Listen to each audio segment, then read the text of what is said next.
Hakuna kitu kimeniuma kama kuona wale wa China wanamlilia ndugu yao. Jamani, kifo kisikie tu kwa mtu, kisikukute wewe.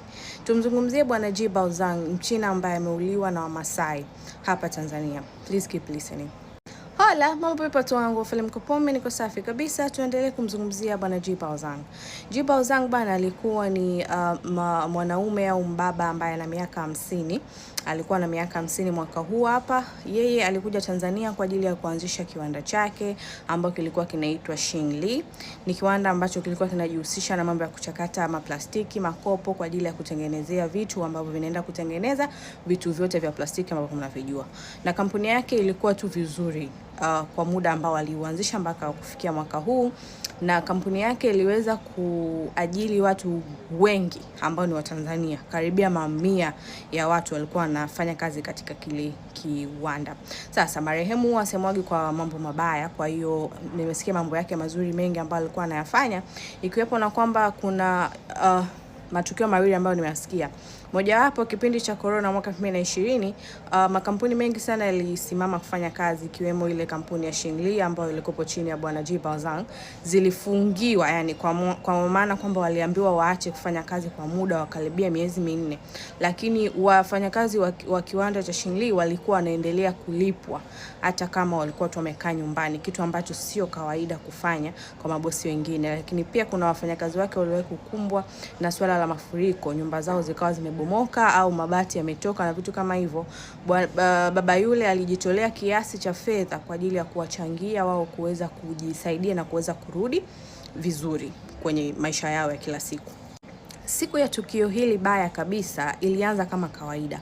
Wafanyakazi wakawa wanaenda ofisini kama ilivyo kawaida yao. Lakini utofauti ulikopo ni kwamba gate lilikuwa halijafunguliwa mpaka pale ambapo walikuwa wamefika, kitu ambacho kilikuwa sio cha kawaida, kwa sababu wao wamezoea kufika pale ni either bosi mwenyewe atakuwa amesha amka kwa ameanza kufungua milango na vitu kama hivyo, au Wamasai wenyewe wanakuwa washafungua na waendelea na nini na shughuli zao. Nikisema Wamasai inamaanisha Wamasai ndio walikuwa walinzi ambao walikuwa wanalinda kile kiwanda. Na nimemtaja bosi kwa sababu Bwana Ji Baozang alikuwa na nyumba ndani ya kiwanda chake. Nafikiri ni kwa sababu alikuwa anataka iangalie kampuni yake na mambo yake yanavyoenda kwa ukaribu zaidi, kwa alikuwa anaishi mule ndani. Lakini hiyo siku haikuwa hivyo. Watu walienda pale wakakuta geti limefungwa. Walihangaika mpaka walipokuja kuweza kufungua geti. Lakini walipoingia ndani ikaja sintofahamu ya kutokuonekana Wamasai wawili ambao walikuwa ni walinzi, lakini pia na bosi mtu alikuwa haonekani, ili hali simu yake ilikuwa inalia ndani. Wakimpigia simu yake iko ndani lakini yeye mwenyewe hayupo. Walimtafuta, unajua sehemu za viwanda zinakuwa na sehemu nyingi. Kwa walimtafuta chooni, wapi, maofisini kwingine, labda yuko sehemu, lakini walikuwa hawajamuona. Ilibidi watoke nje waanze kuuliza watu wa nje. Sasa hapo kwenye kiwanda chao kuna sehemu nyingine kuna mlinzi pembeni. Akasema mimi niliwaona wale Wamasai wawili walipita hapa na begi.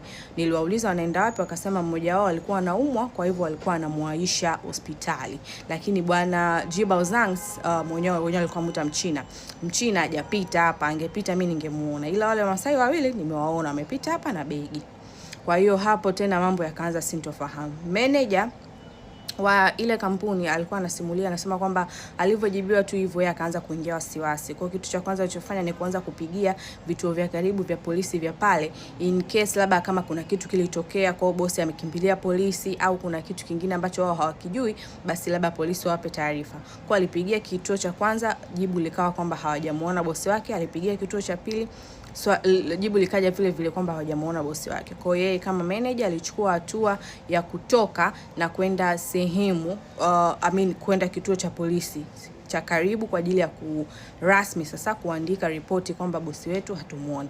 Lakini huku nyuma aliacha maagizo na kuambia kwamba naombeni muendelee kumtafuta bosi kila sehemu mtakapoweza, na sio ndani tu, tokeni hata nje, yani tumtafute yule bosi. Hawa wanakuwa wameshajifunza Kitanzania kwa sababu Kiswahili, kwa sababu wanakuwa wameishi muda mrefu kidogo hapa, lakini bado yani communication skill yao sio, unaweza kusema labda ametoka ameenda sijui wapi. Kwa wanatakiwa wapewe assistance na watu waliowazunguka kama manager, HR na watu wengine ambao waliajiriwa pale ambao ni wa Tanzania. Kwa watu waliendelea kuwatafuta. Huyu manager wetu akaenda kituo cha polisi. Akiwa kituo cha polisi anaandikisha ile taarifa ya kupotea, akapigiwa simu na wale alioacha kule. Wakamwambia tunaomba urudi huku bwana, bosi tumemuona. Akasema mmemuona? Yeye alikuwa wapi? Anasema tumemuona bosi akiwa mtaroni. Bosi amelala mtaroni. unaweza kuimagine it was such a shocking news. Kwa hiyo I think udada ndo akarudi na mapolisi huku kwa ajili ya kwenda kuangalia huyo bosi ambaye amelala mtaroni. Mapolisi kufika eneo la tukio wakawa sasa wamefika hiyo sehemu, na watu wakaelezea kwamba walianza kuona kwanza damu kwa juu ya mtaro, lakini walipochungulia kwa chini ndo wakaweza kuona mwili wa Bwana G Baozang ukiwa umelala kwa ubavu, upande mmoja ukiwa ndani ya yale maji machafu, upande mwingine ndo ukiwa nje. Kwa polisi walipokuja ndo wakautoa ule mwili, na walipotolewa ule mwili ulijulikana kwamba umekatwa miguu. Kuna mguu mmoja ndo umekatwa sana na mguu mmoja umekatwa tu kidogo. Kwa experience yangu kusimulia hizi story, nahisi kama walifanya hivyo kwa ajili ya kuweza kumtoshea au kuweza kutoshea mwili wake kwenye ile begi ambayo alibeba, because I believe walitoka na mwili wa G Baozang kwa kwenye ile begi ambalo mlinzi wa kule alisema amewaona wamelibeba. Kwa hiyo nahisi walimkata hiyo miguu ili aweze kuingia kwenye ile begi, lakini pia alionekana ana vidonda kama amepigwa na something, kisu au panga sehemu ya kichwa chake. Kwa hiyo ilibidi wabebe ule mwili waende nao sehemu ya kuweza kufanya postmortem na sehemu zingine. Wamasai wale wamekimbia, hawajulikani wapi walipo. Watu wanaendelea kutafuta mpaka dakika hii ninavyowaambieni, wale Wamasai wanaendelea kutafuta. Basi walitaarifiwa familia yake kutoka China, mke wake pamoja na watoto wake walikuja Tanzania wakafanya process zao, ambao wao process zao wanakuwa wanauchoma mwili. Bwana G Baozang alichomwa na majivu yake yanategemea kupelekwa kurudi China kwa ajili ya kuzikwa properly. So it's such a tragic thing, na sababu kuu ya hawa Masai kufanya hivyo kwa Bwana G Baozang ni kwa sababu ya hela. Kaka wa G Baozang, Bwana David anaitwa, I think, amesema kwamba hiyo siku mule ndani kulikuwa na milioni 10. Ni kama ndo walifunga mahesabu kwa milioni 10 kwa ile siku moja. Kwa hiyo milioni 10 imepotea, na maana wale wa Masai waliondoka nayo, kitu ambacho kilimshangaza. Yeye aliona milioni 10 ni ndogo sana kupoteza uhai wa mwanadamu, na kwa mtu yote ambaye anajua hizi businesses ambazo zina clients, milioni 10 inaweza kuhesabika hata kwa mteja mmoja tu, na kama wana client karibia 50 70, yani hiyo ni hela ndogo kweli kweli. Kwa hiyo alishangazwa sana kuona hela ndogo kama hiyo inaweza kumfanya mtu akarisk maisha yake kwa ajili ya kuua. Kama tulivyoona video yenyewe mmeziona, mimi nimeziona, watu wale wameumia, wanalia sana, na sio tu wao, hadi wa Tanzania ambao walikuwa wameajiliwa pale, ambao walikuwa wanamjua Bwana G Baozang wameumia sana kwa hiki kifo. I don't know tunaelekea wapi.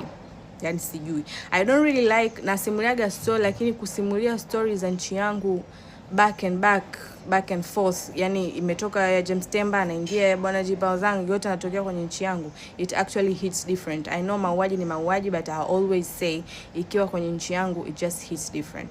Let me know what you think in the comments. I'll stay tuned. Naenda kupost video ya mdada wa South Africa mwenye miaka 31 ambaye alilala na kuamka kujikuta anazeeka kuliko umri wake. Bye.